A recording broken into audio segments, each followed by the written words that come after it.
El derecho a morir con dignidad ha quedado planteado una vez más en las últimas horas. Hay un nombre propio, un nombre querido por todos, el de don Enrique Tierno Galván, que ha dado un ejemplo también de serenidad en el momento de la muerte.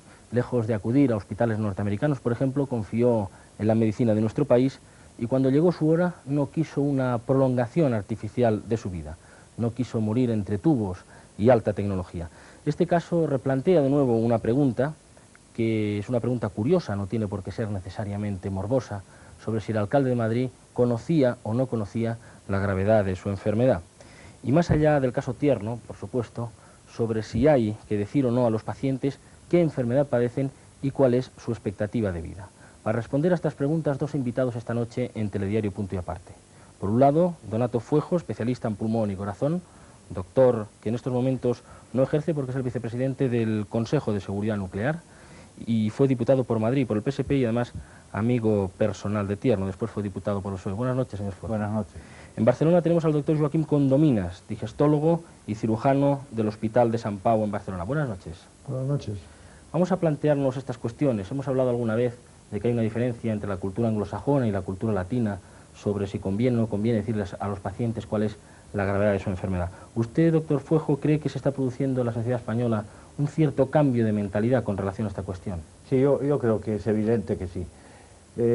La diferencia entre las escuelas anglosajonas y las latinas es evidente que está marcada, pero yo creo que se viene acercando en España de alguna manera paulatina, pero inexorable, en el sentido de que la gente va asumiendo cada vez más el que se le planteen los diagnósticos de este tipo de enfermedades cancerosas con más normalidad, con más exactitud y con más certeza. Y yo creo que es así y que es un fenómeno que va a seguir progresando.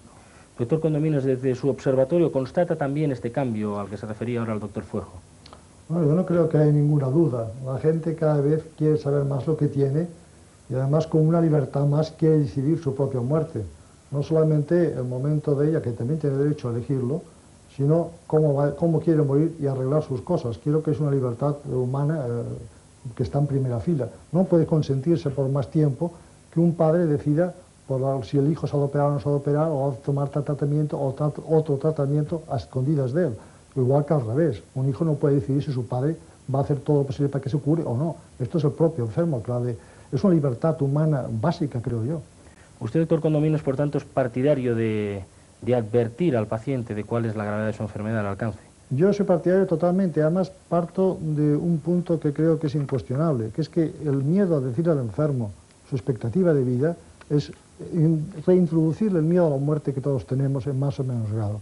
Pero es que este miedo es ficticio, porque en un artículo que sale hoy precisamente en El País, el profesor Rovira cita al Tierno Galván y cita una frase que dice: la forma de solucionar algunos problemas es precisamente dándose cuenta que no existe ese problema.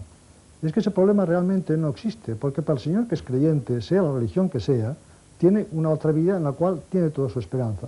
El que es agnóstico o el que es ateo no tiene que tener ningún problema de miedo, porque el miedo es el recuerdo del sufrimiento, y la muerte no lleva ningún recuerdo después de ella, y por tanto no puede sufrir. Yo creo que aquí está el nudo gordiano. Doctor Fuego, usted era amigo personal del profesor Tierno Galván, ¿no es así? Sí. ¿Usted habló con el profesor Tierno Galván de la muerte? El profesor Tierno, que es un intelectual con una inquietud por todos los problemas, tenía, como la mayoría de los intelectuales, un deseo de conocer más. Y entonces yo con él he tenido conversaciones sobre estos temas hace muchos años, y una de las preocupaciones de él, y yo compartía y comparto, era asumir la muerte con una naturalidad, con un respeto y al mismo tiempo con una dignidad, y que no se haga de la muerte una situación que pueda romper una cierta trayectoria de compromiso con la vida y con la felicidad que comporta la vida. Entonces, ¿usted cree que desde su operación el profesor Tierno estaba al corriente de cuál era su situación? Yo estoy absolutamente seguro. Sin embargo, ¿usted no habló ¿Con usted no habló? No, yo hace 15 días que lo vi la última vez y cambiamos unas palabras, pero no hablamos para nada de su enfermedad. Normalmente las personalidades de la política se apuntan, hay que decirlo, o por lo menos las estadísticas que tenemos en la mano, se suelen apuntar, bien porque lo decidan ellas o porque alguien decide por ellos, a esa prolongación artificial de la vida. Si hablamos de España hablaríamos del caso Francisco Franco, pero si hablamos de Yugoslavia hablaríamos del caso Tito.